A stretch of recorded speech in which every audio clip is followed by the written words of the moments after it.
Salut à tous, très heureux de vous retrouver pour un nouvel épisode du Dunk Hebdo NBA podcast, suite de notre format Pourquoi votre équipe ne gagnera pas le titre, dans lequel on met en avant 3 faiblesses pour chaque équipe qualifiée, soit au play-in, soit pour les playoffs. On vous a déjà parlé des Bulls, des Hawks et des Kings.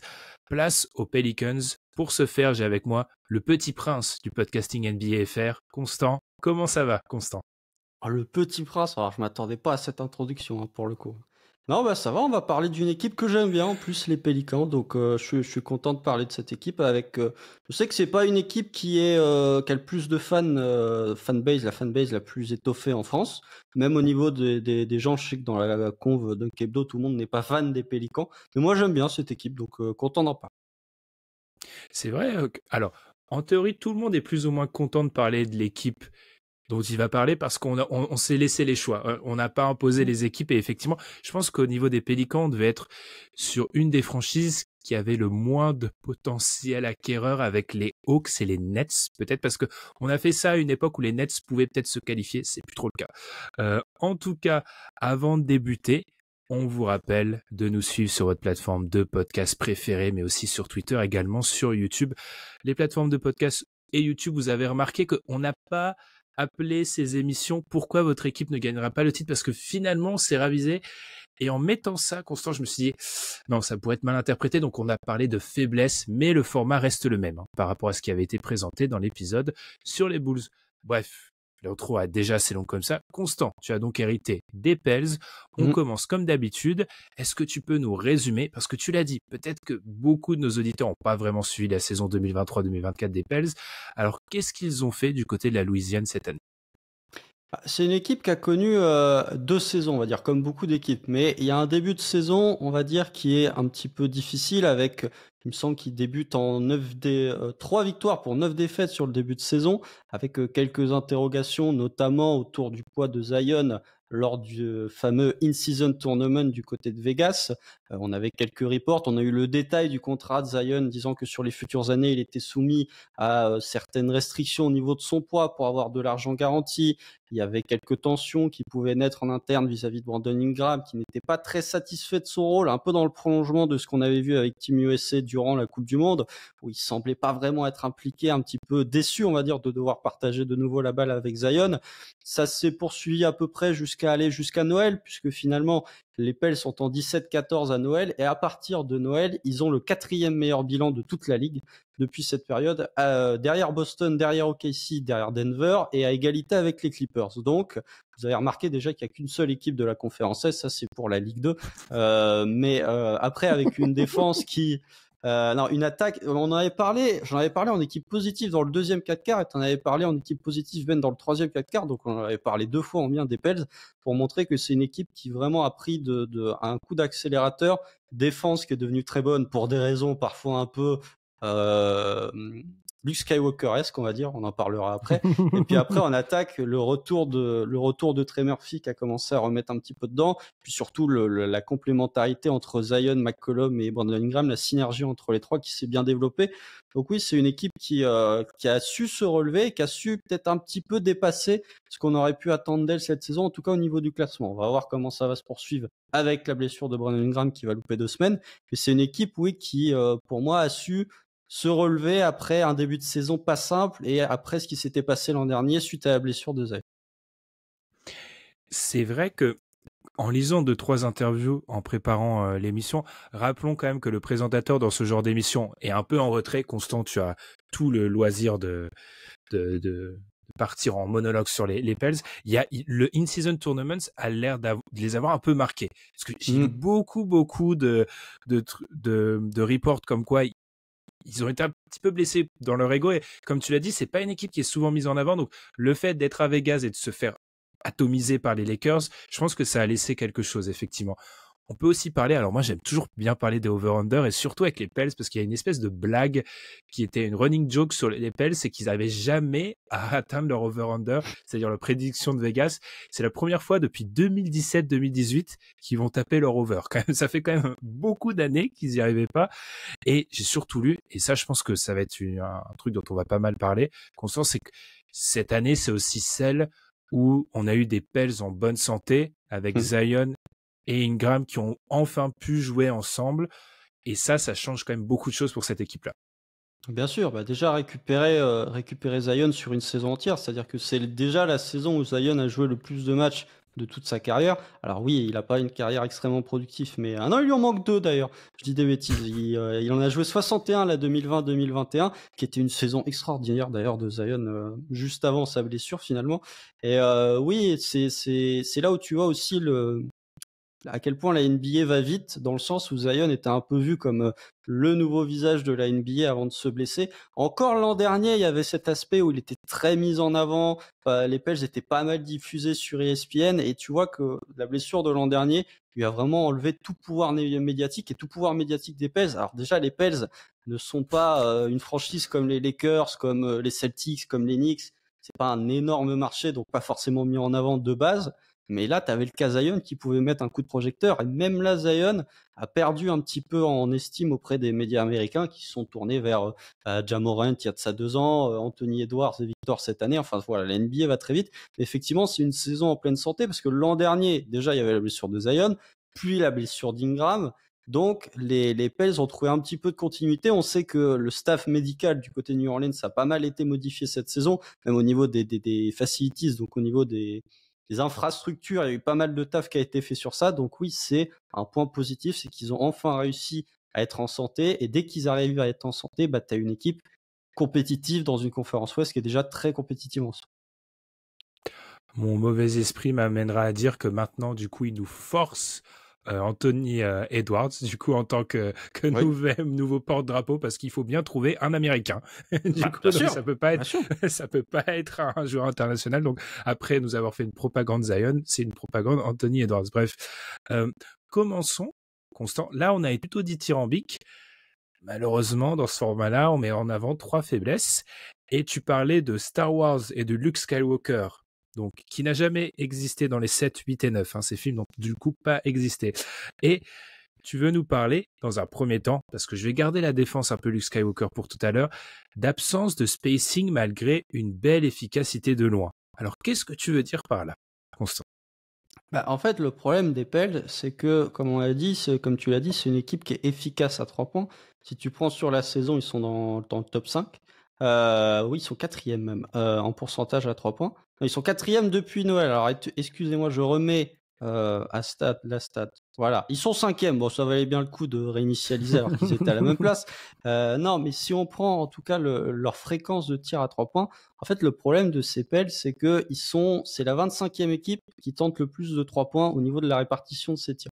Derrière, il y a Philly, Orlando, Détroit, les Lakers et Denver. Voilà, Denver sont fatigants, c'est eux qui tentent le moins de 3 points et c'est encore eux qui vont aller très loin au mois de juin. Ils sont un petit peu fatigants, ces Nuggets.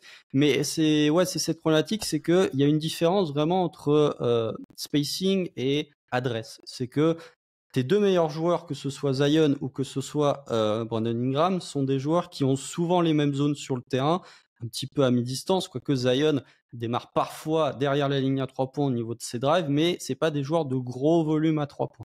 Et surtout, les défenses construisent un mur depuis le retour en grâce de Zion, depuis 2 bons mois, depuis le passage à l'année 2024, construisent un mur pour éviter que Zion puisse driver, tout en essayant de limiter les shooters. Sauf que au niveau des joueurs qui sont vraiment capables de sanctionner, tu as Herb Jones, qu'on n'a pas mentionné, mais qui fait une excellente saison, que vous avez mentionné dans le 4 quarts, que ce soit défensivement ou que ce soit en termes d'adresse. Il y a Trey Murphy qui remet un petit peu dedans. Brandon Ingram, finalement, est à droit, mais n'a pas tant de volume que ça. CJ McCollum, c'est du CJ McCollum, donc il est aux alentours de ses 40% à 3 points, il est même à 41% à 3 points cette saison, mais c'est une équipe qui, oui, manque de volume à 3 points et manque de shooters à très très gros volume. C'est pour ça que la réintégration petit à petit, même s'il n'est pas dans le 5 majeur, et le retour d'adresse de Trey Murphy est très important, parce que tu as vraiment ce manque de capacité à faire sortir les défenses au niveau de ton adresse à 3 points, c'est-à-dire que les défenses vont jouer un petit peu le jeu des mathématiques, entre guillemets, ou le jeu des pourcentages. C'est que ils vont préférer contenir les drives de Zion plutôt que de sortir sur les shooters. Donc c'est un point qui m'inquiète, c'est que ils ont peu de volume à 3 points finalement, malgré une adresse importante. Et du coup, je suis un petit peu incertain sur le fait qu'ils seront capables, par exemple, de tenir la cadence offensivement s'ils jouent une équipe à gros volume à 3 points. C'est vrai que tu l'as dit, c'est le cas alors qu'il y a eu des ajustements, des modifications. On en avait parlé dans le dernier 4 quarts de, du fait que Herb Jones était devenu un joueur extrêmement adroit. Et malgré ça, il y a quand même cette problématique qui se pose, alors que quand on regarde un joueur comme CJ McCollum, dans sa répartition de tirs, ça a largement évolué. Il a jamais tenté autant de tirs à 3 points de sa carrière. Il en a Mm. plus de, c'est 50% de ses tirs. Et c'est vrai que c'est un joueur qui devient, en termes de la gravité qu'il apporte, elle devient, je pense, indispensable pour le Pels. Et effectivement, face à ce mur, parce que tu l'as dit, alors c'est pas l'équipe que j'ai le plus regardé en toute honnêteté, mais il y a un espèce de traitement Giannis ou un traitement Zion d'il y a quelques années qu'on a déjà vu, où oui, effectivement, il se prend le mur et ça met beaucoup de pression sur les autres. Et tu l'as dit, il y a peu de volume et typiquement, je pense que, je sais pas si tu es d'accord, mais on peut même aller un peu plus loin et dire que c'est une équipe dans je sais pas, une orgie offensive. Dans un match de playoff, j'aurais quelques doutes sur leur capacité à tenir le rythme dans ce genre de cas. Oui, et puis c'est surtout le fait qu'ils ont peu de volume et que 50% de leur volume à 3 points repose sur 2 joueurs, que sont CJ McCollum et Trey Murphy. C'est-à-dire qu'ils tentent 32 3 points par match, les Pels. Il y en a quasi 16 qui sont tentés, que ce soit juste par McCollum ou par Trey Murphy. Donc tu es énormément dépendant de l'adresse de ces 2 joueurs-là. Mais on parlera un petit peu de CJ McCollum après. Mais oui, effectivement, après, ce qui est intéressant avec les Pels, c'est que c'est une équipe qui arrive quand même à provoquer pas mal de lancers et qui arrive à provoquer pas mal de tirs près du cercle. Donc, au niveau des points rémunérateurs, ils sont quand même, on n'est pas dans un syndrome, par exemple, à Boston, qui est vraiment le contre-exemple où il y a beaucoup de 3 points, il y a très peu de tirs près du cercle et il y a très peu de lancers. Ou par exemple ce qui est capable de faire Phoenix aussi, qui tente énormément de mi-distance, énormément de lancers, mais peu de tirs près du cercle et peu de tirs à 3 points.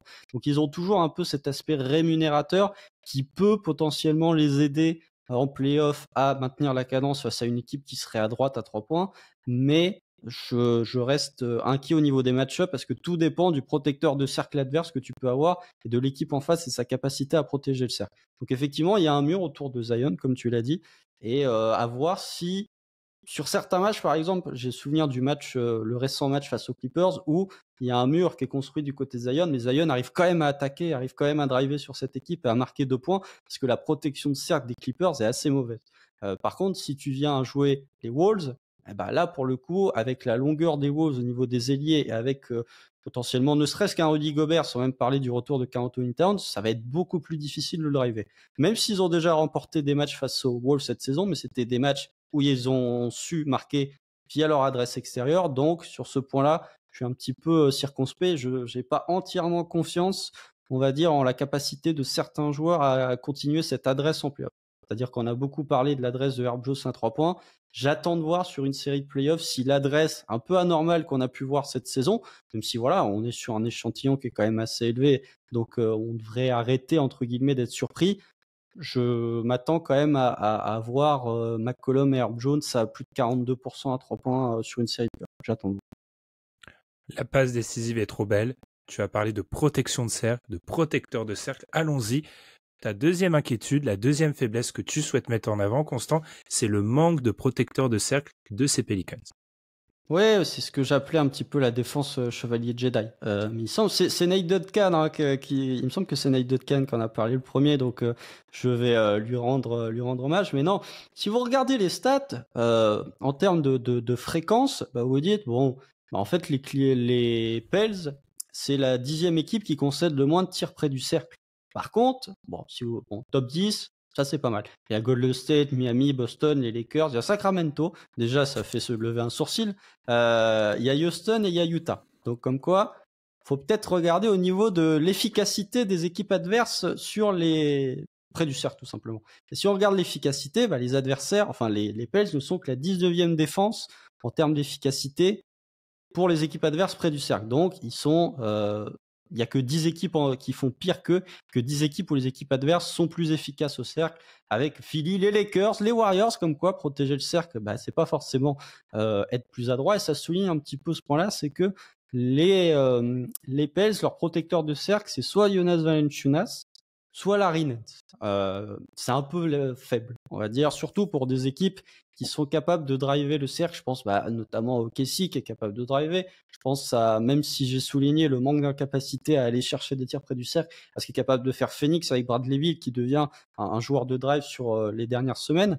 Et en fait, cette stratégie des Pels, c'est que en l'absence de protecteur de cercle d'élite, tu vas essayer de boucher un petit peu l'accès à la raquette en mettant beaucoup de personnel entre le joueur et la raquette, ce qui fait que fatalement, tu es obligé de concéder énormément de 3 points ouverts. Et on arrive à cette situation que j'appelle effectivement de défense de Chevalier Jedi, puisque c'est un petit peu une mix de la 2020-2021, c'est-à-dire que si vous prenez les 3 points considérés comme grands ouverts par les équipes adverses, les Pels sont premiers en termes de fréquence, c'est-à-dire que c'est eux qui concèdent le plus de 3 points grands ouverts, et ils sont premiers en efficacité, c'est-à-dire qu'ils concèdent le plus de 3 points grands ouverts, et les équipes sont les équipes qui shootent le moins bien de toute la ligue sur ces 3 points grands ouverts. Donc effectivement, c'est une recette qui est plutôt pas mal pour avoir une défense top 5, c'est que quand tu permets de condenser l'accès à la raquette ou de compenser ton absence de protecteur de cercle en bouchant la raquette et que de l'autre côté, les équipes ne te sanctionnent pas sur les 3 points wide open, là, pour le coup, c'est une recette qui fait que la défense des Pels est capable de tenir sur l'intégralité d'une saison régulière. Alors après, il faudrait aussi voir dans le détail quel type de joueur se retrouve à prendre les 3 points wide open, parce que c'est pas forcément 15 3 points wide open de Stephen Curry ou de Klay Thompson tous les soirs, mais malgré tout, c'est quand même assez paranormal de voir une équipe qui est l'équipe qui concède le plus de 3 points wide open avec l'efficacité la plus élevée. Et ce qui m'embête un petit peu, c'est quand on est dans des considérations de playoff, les équipes qui vont rencontrer sont parmi les équipes les plus adroites sur les 3 points wide open. C'est-à-dire que dans le top 6, il y a Minnesota qui est à 41% de réussite sur les 3 points wide open. Il y a OKC qui est à 40,8. Il y a Dallas qui est à 40,7. Et après, il y a Phoenix. Heureusement pour eux, il n'y a pas les Clippers. Les Clippers sont moyens. Ils sont à 38%. Même si on a l'air de se présenter vers une série potentiellement entre les Clippers et les Pels. Donc moi, c'est ce qui m'embête un petit peu, c'est que on est sur une défense qui s'est construite grâce à sa capacité à protéger le cercle sans être sanctionné à 3 points. On voit typiquement les matchs. Je vais prendre les 2 derniers matchs, je vais faire rapide. Je vais prendre les 2 derniers matchs des Pels. Dernier match, c'est contre Miami. Ils jouent une zone. Miami est incapable d'attaquer sur la zone. Et c'est je sais plus à combien de tirs Miami à 3 points, mais il me semble que c'est 9 sur 32 ou quelque chose comme ça. C'est vraiment une infamie et du coup, large victoire des Pels. Le match d'avant contre Orlando qui est pas forcément une équipe très à droite et qui est pas forcément une équipe de volume.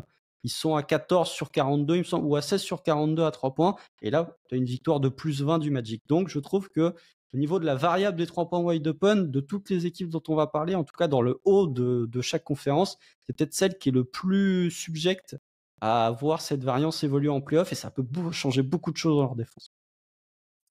Tu as tout dit. Je vais enchaîner sur le point suivant. Je rajouterai juste, tu l'as déjà dit, mais quand on voit les équipes sur drive, ou même plus que les équipes sur drive, certains des intérieurs, parce qu'il y a certaines équipes qui drivent moins, mais c'est des équipes où, pour certaines, il y a des joueurs très forts à la finition près du cercle.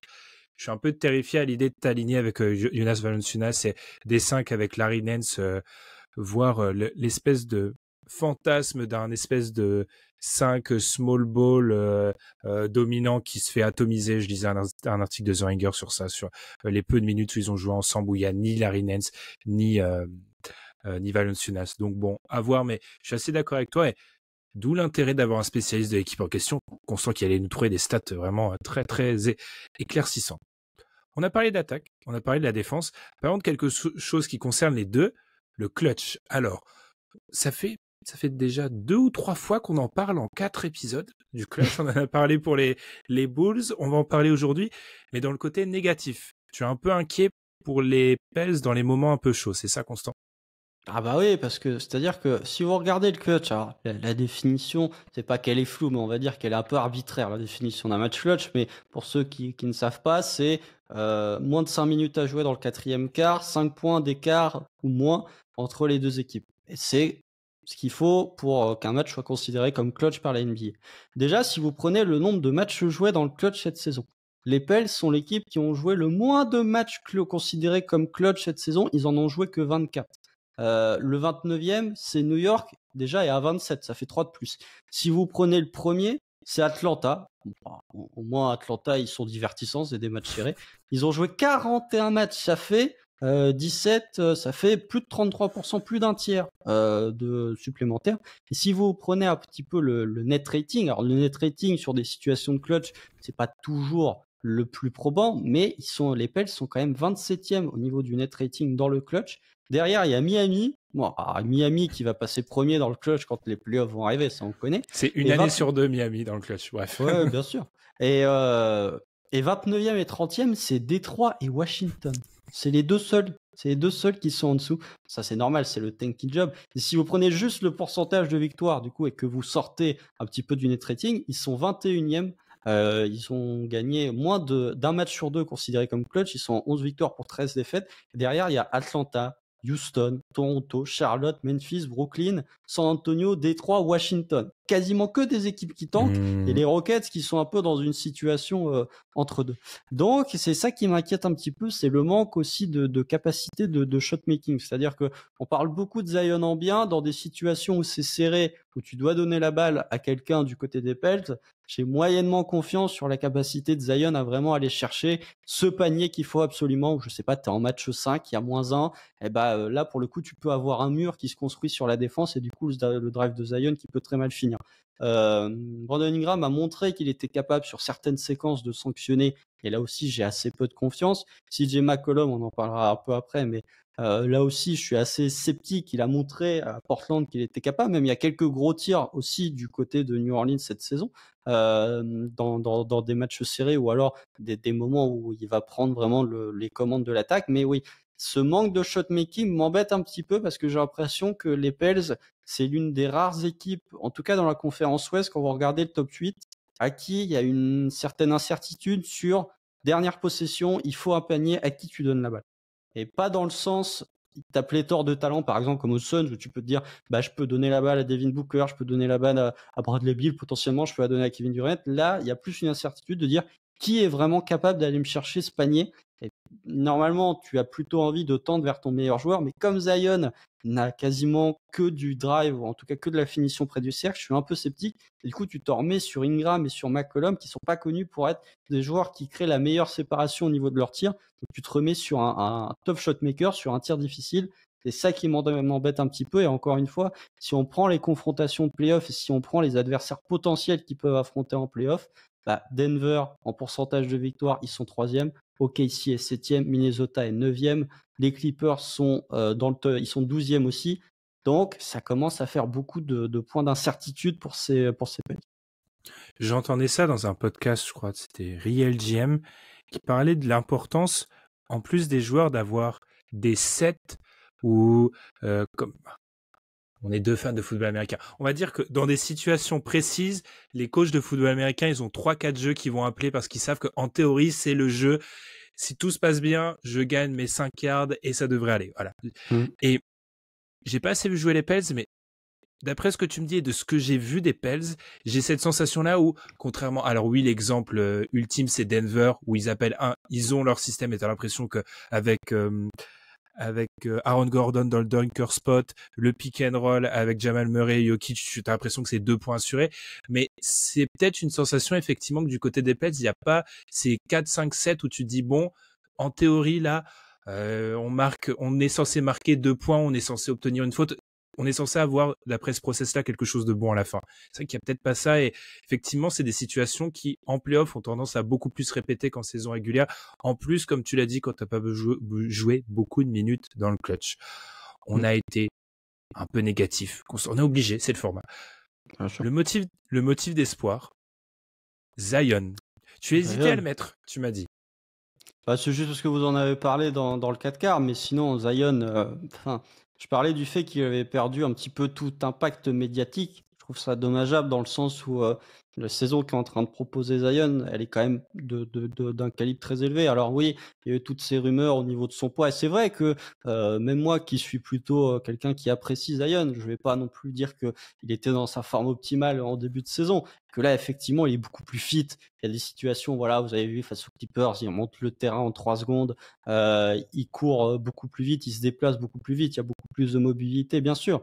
Mais quand même, on est sur un joueur qui a de l'efficacité, marque ses 22 points, commence à devenir un peu plus proactif au rebond. Tu vois, tu parlais du fait justement que l'espèce de small ball ultime avec Zion potentiellement au poste 5, ça marche pas parce que Zion n'est pas un très beau rebondeur pour son poste. Là, pour le coup, tu commences à avoir des situations où il va te prendre sa dizaine de rebonds. Allez, au lieu d'être à 5, il va être à 8. C'est jamais un rebondeur d'élite, Zion, mais pour moi, c'est le motif d'espoir dans le sens où on sait en playoff quand même que ça se joue beaucoup à tes meilleurs joueurs, au niveau de tes meilleurs joueurs. En tout cas, est-ce que tu as potentiellement le meilleur joueur de la série? Et je pense que tu demandais aux Pels, notamment, je salue, je sais pas s'ils nous écoutent, mais French Pelican, qui est un compte FR des Pels, qui lui, à partir de mi-janvier, disait qu'on est disait les Pels sont une équipe first round exit parce que tu n'as pas ce joueur du top 20 qui peut potentiellement te porter une série.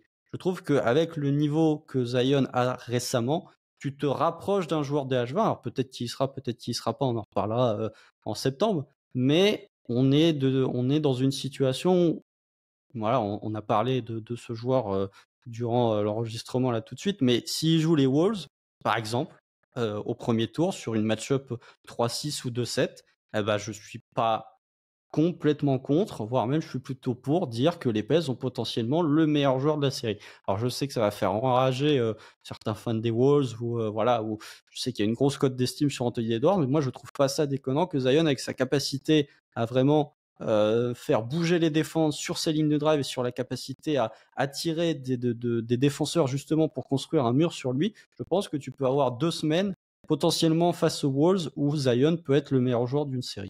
Alors, ça ne se reproduit pas forcément sur toutes les équipes. Face aux Clippers, je suis pas, même si voilà, on sait que les Pels adorent les Clippers, mais face aux Clippers, je suis pas sûr que ce soit le meilleur joueur. Face aux Suns non plus. Face aux Nuggets, lol. Face aux Mavs, potentiellement non plus. Donc, pour moi, c'est un motif d'espoir dans le sens où il retrouve son niveau DH20. Je suis curieux de voir les premiers playoffs de Zion aussi, parce que potentiellement ce sera ses premiers playoffs, puisqu'il les a jamais connus. Mais en tout cas, ce qui monte là depuis le passage au Nouvel An, ça me rassure sur le fait que oui, tu as un joueur DH20 et que du coup, face aux Kings d'ailleurs, ça peut être aussi le meilleur joueur de la série, même si c'est assez peu probable que les deux équipes se rencontrent. Mais ça me rassure sur le fait que tu as quand même un joueur qui est capable de regarder le joueur adverse dans les yeux jusqu'à une certaine mesure. Non, mais tu as raison. Alors, pour Anthony Edwards, teasing de l'épisode sur les Wolves, parce que je suis le préposé aux Wolves, je dirais qu'il est clivant. Et effectivement, je pense que c'est une bataille qui serait ultra intéressante et où peut-être Zion, vu son état de forme actuel, je pense, aurait l'avantage. Et oui, je pense dans cette théorie, alors oui, on met en avant notre DH20, c'est vrai, mais tu peux pas passer un tour de playoff si t'as pas un joueur DH20, c'est extrêmement compliqué. En fait, ça existe pas. Et l'état actuel de forme de Zion en fait un joueur qui a un très bon dossier pour entrer dans un DH20, je suis assez d'accord. Du coup, je parlais des Wolves. J'ai revu des images du match contre les Wolves c'était en début de saison, je crois. C'est quand même n'importe quoi. Il y a 2-3 finishes, c'est quand même scandaleux. Des fois, il arrive à sortir des trucs. Tu parlais de l'état de forme. Moi, j'ai la sensation, c'est le meilleur Zion qu'on a niveau état de forme depuis quoi? Il a une saison blanche, mais il a 20-21. Ouais, ça fait 3 ans qu'on n'avait pas vu Zion comme ça. Donc en soi, c'est super intéressant parce que c'est quand même un joueur qui est totalement unique dans le prototype. Donc on a envie de le voir jouer. Il y a cette curiosité de le voir en playoff. Je suis assez d'accord. On va enchaîner par un joueur qu'on a beaucoup vu en playoff avec un succès, une finale de conf, c'est tout. CJ McCollum, c'est ton joueur clé. On en a déjà un peu parlé. Pourquoi c'est lui? Est-ce que c'est cette idée de la gravité, cette idée selon laquelle c'est un joueur qui doit mettre ses tirs et qui doit avoir cette dose de playmaking en plus? Ouais, déjà, il y a plusieurs choses pour CJ McCollum. Déjà, comme tu l'as dit, 63 matchs de playoff, CJ McCollum. Faudrait regarder, mais je sais pas combien de joueurs dans l'effectif NBA actuel. Allez, si t'enlèves LeBron et si t'enlèves la moitié de l'effectif de Boston, parce qu'ils vont en finale de conf tous les ans, si t'enlèves la moitié de l'effectif de Boston, mais en tout cas, 63 matchs de playoff, ça commence déjà à faire un petit peu de kilométrage pour CJ McCollum, surtout qu'il y a plusieurs campagnes. Alors, c'est des campagnes qui se sont arrêtées prématurément, mais il y a beaucoup d'années où il va en playoff. Et pourquoi je l'ai choisi en joueur? Parce que pour moi, c'est un peu le baromètre de cette équipe des Pels, parce que je vous ai trouvé une stat. Le bilan des Pels cette saison. Quand McCollum marque 20 points ou plus, les Pels sont en 21 victoires pour 2 défaites. Quand CJ McCollum marque moins de 20 points, les Pels sont en 15 victoires pour 16 défaites. Et du coup, Je cite, alors c'est Ball Don't Lie, mais BOL sur Twitter, ce qui est un compte random, qui a tweeté cette stat-là, mais un insider des Pels l'avait tweeté, mais j'ai pas retrouvé qui il était. Et en fait, ce Ball Don't Lie est parti chercher sur les joueurs à plus de 10 points par match, quels sont ceux qui sont le plus influencés, enfin quelle est la plus grande disparité entre pourcentage de victoire et pourcentage de défaite quand ils sont au-dessus de leur médiane, c'est-à-dire à peu près 19 points pour CJ McCollum. Et sur les joueurs à plus de 10 points, McCollum, il est troisième.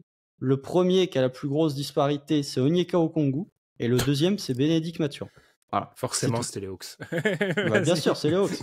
Bien sûr, c'est les Hawks. Et du coup, c'est vraiment le baromètre, c'est un joueur qui est très important. S'il a ses 20 points, on voit que les Pels sont dans les situations de remporter des matchs. Et effectivement, la saison de McCollum, elle passe un petit peu sous les radars parce que voilà, ce CJ McCollum, que ça n'a jamais été un joueur très médiatisé. Mais je suis allé vous chercher la stat. Au niveau des tirs en pull-up, CJ McCollum, il en a tenté 333 des tirs en pull-up cette saison. C'est le 37e qu'on a tenté le plus en total. Si vous prenez l'EFG, donc le pourcentage de tir pondéré par le tir à 3 points pour avoir un truc un peu plus équitable, il est premier en EFG de toute la ligue sur les 37 qu'on tente le plus, à 59 de EFG. Pour vous dire, le deuxième, c'est James Harden qui est à 55,6. Le troisième, c'est Shai Gilgeous-Alexander qui est à 53,5. C'est-à-dire qu'entre le premier et le deuxième, il y a plus de 5 points de pourcentage d'écart entre le premier et le troisième au niveau des pull-ups. Donc McCollum, oui, on est dans une saison où il a 43% de réussite à 3 points sur ses pull-ups à 3 points. C'est le premier de la ligue là aussi. Donc c'est un joueur qui est vraiment un peu baromètre de ses Pels dans le sens où sur des situations qui peuvent être serrées en fin de match, tu as besoin potentiellement d'un CJ McCollum, tu as besoin potentiellement de la capacité de playmaking que peut avoir CJ McCollum sur certaines séquences, on va dire, et effectivement de son volume à 3 points. Et comme j'ai parlé du fait que ça manquait d'options viables en attaque sur des matchs serrés, justement le fait d'avoir un CJ McCollum qui est aussi bon au niveau de son pull-up à 3 points, c'est peut-être quelque chose qui peut débloquer le jeu offensif des Pels dans des matchs serrés et qui peut créer, on va dire que c'est pas celui que tu t'attends le plus au niveau des Pels. Quand tu fais le scouting, tu vas scouter essentiellement Zion, essentiellement Brandon Ingram, mais CJ McCollum peut débloquer cette attaque des Pels et leur permettre de passer à un autre niveau. Et tu peux avoir, comme ce qu'a eu CJ McCollum face aux Nuggets en 2019, tu peux avoir 2 semaines de CJ McCollum où il est très bon, et du coup ça peut faire tourner une série du côté des Pelicans. 55e en termes de matchs joués. Je l'ai cherché pendant que tu parlais. 55e en termes de matchs joués en playoff parmi les joueurs actifs actuellement en NBA. Donc c'est pas mal. Alors, sachant que d'après StatHead, Blake Griffin est un joueur actif, tout Bien comme sûr. Danny Green. Donc bon, il y a peut-être comme Serge Ibaka. Donc bon, il y a peut-être... Il n'y a pas Marc Gasol pourquoi Donc il y a peut-être un ajustement. Mais en tout cas, c'est un joueur qui a beaucoup d'expérience. Je suis d'accord. Est-ce qu'il y a Dwight Howard? Peut-être, en vrai, je devrais même chercher. Ça se trouve, il serait plus haut, je pense, peut-être. Bref, en tout cas, est-ce que t'as pas juste peur? Il n'y a pas Dwight Howard, je viens de vérifier. Est-ce que t'as pas juste peur? Alors, on fait plus long. Ça sera la première itération de CJ McCollum en playoff sans Damian Lillard. Est-ce que t'as pas juste peur que, vu que c'est un des joueurs qui a cette capacité de pull-up, que n'ont pas forcément d'autres joueurs à 3 points de l'effectif, qui ait beaucoup de pression sur lui en termes des défenses adverses? Parce que les défenses adverses, ça fait en gros que si tu bloques le pull-up de McCollum à 3, il y a peu d'autres solutions. Si en plus Ingram et Zion sont pas leur zone préférentielle, quoi. Ouais, après, c'est pas les premiers playoffs de McCollum sans Lillard, puisque 2021-2022, ils vont en playoff. Ils jouent les Suns au premier temps. Oui. Mais justement, c'était sans Zion et McCollum arrivait en cours de saison en plus, et c'est la série face à Phoenix où là, pour le coup, il y avait eu un très bon Brandon Ingram qui avait été très intéressant. Et je dis n'importe quoi, trop tard. Non. Il est beaucoup trop tard. Non, mais après tu vois, justement, tu parlais du fait que est-ce que les défenses peuvent bloquer le pull-up à 3 points de McCollum tout en ayant Zion et Ingram qui sont pas dans leur zone préférentielle. Justement, je trouve que ça va être très difficile de stopper les deux en même temps. C'est-à-dire que si CJ McCollum est en manque de réussite sur ses pull-ups, les défenses peuvent potentiellement moins le défendre, être plus concentrés sur la protection de cercle face à Zion. Par contre, si d'un côté, tu manges un peu ce que mangent les équipes adverses toute la saison, c'est-à-dire 20-25 points parce que les minutes vont augmenter de CJ McCollum à une haute efficacité au tir, Bah là, pour le coup, ça va être très difficile de contrer d'une part McCollum tout en évitant trop de se découvrir sur les lignes de drive pour potentiellement profiter à Zion. C'est justement, on en revient sur le premier point, c'est que, ok, il y a le pull-up, mais même sur des situations où tu as Zion qui drive et qui kick out pour CJ McCollum, l'adresse de CJ McCollum, s'il reste aussi élevé, ça va être aussi une problématique en playoff. Donc, à voir comment tu l'intègres. Je pense que le point sur lequel tu peux peut-être un peu plus intégrer CJ McCollum, c'est plus défensif, dans le sens où quand tu regardes le 5 majeur des Pels, bah, finalement, hormis faire sortir un petit peu Valanciunas pour jouer sur des lignes de drive, bah, c'est un peu McCollum que tu vas cibler potentiellement, je sais pas, sur du post-up, si jamais tu es une équipe comme les Kings, tu l'impliquer sur du pick and roll, peut-être avec des joueurs de grande taille si t'es Denver ou surtout si t'es Phoenix. Donc, pour moi, c'est plus défensivement où il y a quelques limites et qu'on a vu certaines limites de CJ McCollum durant les années à Portland, où défensivement, le backcourt avec lui et Damian Lillard, c'était difficile. Après, il a la chance d'avoir potentiellement le meilleur défenseur sur un point of attack à l'aile. Donc, ça aide bien. Terminons par le plancher et le plafond. Constant. Plancher, plafond. Les équipes, on est sur le prototype. Ces équipes vont être extrêmement difficiles à déterminer. Pour les équipes pour lesquelles le plancher et le plafond va être extrêmement difficile à déterminer, ces équipes qui sont un peu au-dessus du play-in, mais qui sont pas quand même favoris dans leur conférence, etc. Est-ce que on va démarrer par le plafond, parce que je pense que c'est plus intéressant. Est-ce que tu irais jusqu'à dire que leur plafond, c'est une finale de conf? Ça dépend du parcours, en fait. Ça dépend du tableau. Parce que là, si on s'arrête, si la saison s'arrête maintenant, il y a Rudy Gobert qui a chopé le Covid, la saison s'arrête, les classements sont figés. Match-up 4-5, Clippers, Pels. Bon, on connaît l'appétence qu'ont les Pélicans pour jouer les Clippers, que ce soit cette saison ou que ce soit les précédentes années. Potentiellement, ils peuvent passer un tour. On sait jamais, les Clippers, c'est pas non plus une machine qui est très bien huilée depuis le retour de break. Il y a toujours les incertitudes au niveau des blessures du côté des Clippers. Admettons. Depuis toujours, hein, pas lui, les Clippers, hein, mais bref, vas-y, Constant. Non, mais non, janvier, février, c'était quasiment la meilleure équipe NBA. Enfin, il y a 2 mois où ils sont. Mais à cette période de l'année, en général, ça poil plus. À peu près. À peu près. Et du coup, imaginons, ils passent les Clippers. Si tu restes comme ça, tu joues le vainqueur du 1 contre 8. Donc, ce serait OKC contre Sacramento. Je vous laisse décider de quel est le vainqueur, mais dans les deux cas, je suis pas étonné si les Pels parviennent à remporter la série. Disons que sur ce parcours-là, peut-être, si jamais tu te retrouves à jouer Denver en demi-finale de conférence, c'est un peu plus compliqué. Je pense que pour moi, ils ont leur chance face aux Clippers, ils ont leur chance face aux Wolves. 2 match-ups qui sont vraiment différentes. Et je pense que d'un côté, ils peuvent appuyer sur le manque de protection de certes des Clippers, et de l'autre, ils peuvent appuyer sur le fait que la création sur demi-terrain des Wolves est quand même assez catastrophique. Et en plus de ça, tu vas avoir le luxe d'avoir Herb Jones sur Anthony Edwards, qui, avec la blessure de Karl Anthony Towns, est un peu le seul moteur offensif de ces Wolves. Donc ouais, pour moi, plancher, c'est une équipe qui potentiellement first round exit, qui peut se manger 4-1 au premier tour, hein, on va pas se mentir non plus, qui peut, avec la blessure d'Ingram, qui peut descendre, qui peut se retrouver 8e et qui potentiellement va jouer le premier, qui peut être Denver et peut se prendre à 4-1. Et au niveau du plafond, ouais, c'est une équipe qui, allez, on va être réaliste, pour moi c'est une équipe qui peut passer un tour. 2, ça me paraît quand même trop exagéré, ça manque si Zion était 10e du DH20, je te dirais qu'ils peuvent passer 2 tours. Là, ça me manque quand même un petit peu de star talent, mais ouais, pour moi, tu es entre le first round exit et la demi-finale de conférence où tu te bats face à l'autre équipe en demi de conf. Je serais plutôt d'accord. Pour l'instant, j'ai été dans tous les formats et j'essaie quand même d'être, pour ce qui est du plancher, j'essaie d'avoir raison gardée. Donc, je vais dire un deuxième tour accroché de playoff. Plancher, alors, sans être négatif, le pire scénario qui peut leur arriver actuellement, c'est de faire une série de défaites et sortir au play-in. Mais bon, ça semble peu probable. Mais ça serait le pire scénario à l'heure actuelle. Je pense que niveau stylistique, comme on l'a dit depuis le début de l'émission, c'est tellement une équipe particulière avec un Zion qui fatigue. Moi, alors, je sais, c'est un peu un lieu commun qu'on dit pour toutes les équipes, mais j'aimerais pas choper cette équipe au premier tour ou au deuxième. C'est une série chiante. Tu prends Zion pendant 5-6 matchs constamment pour ton secteur intérieur, etc.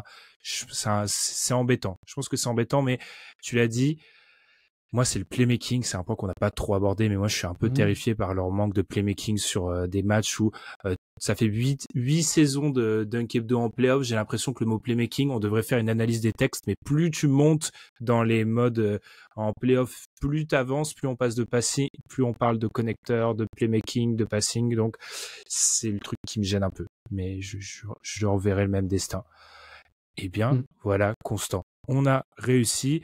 On s'approche dangereusement des 40 minutes. Là, c'est de ma faute, j'ai trop parlé. Mais Non, c'est moi. Ça, c'était sûr. Hein, dès que je suis dans les épisodes, voyez, regardez le compteur. Et puis alors, quand ce sera OK ici, je vous raconte pas. Attention. Ouais, en vrai, ça va être variable. Après, les auditeurs pourront nous... Ces équipes, je pense, Pelicans, Magic, que tu as aussi, d'ailleurs, qui est d'autres, Knicks... y a des équipes pour lesquelles tu es obligé de plus parler. Parce que c'est vrai que si on avait listé tous les problèmes structurels des Hawks et des Bulls, le podcast aurait fait 8 heures peut-être. Donc là, c'est sur ces équipes-là où il y a des questions qui peuvent passer en haut de tour. C'est forcément là où on sera les plus longs. Eh bien, merci Constant. En tout cas, voilà, te voilà défaussé, comme nous tous, d'une première équipe. On continue dès demain. Alors normalement, demain, si tout va bien, s'il n'y a pas de problème d'enregistrement au niveau montage, etc., je ne serai pas là et on parlera du Heat. On revient à l'Est, on fait des allers-retours entre l'Est et l'Ouest. Heat, alors, la séquence plancher-plafond du Heat, ça risque d'être marrant quand même, parce que là, ça va être un grand moment. En tout cas, on vous remercie encore une fois de nous avoir écoutés. On vous rappelle de nous suivre sur toutes les plateformes de podcast, également sur YouTube. N'hésitez pas à laisser un commentaire. Ça, j'aurais dû le faire dès la première. À laisser un commentaire en nous disant quel est selon vous le plafond ou le plancher de l'équipe en question. Nous, on se repose un peu, puis on se retrouve dès demain. Merci Constant et à demain. Salut! Salut!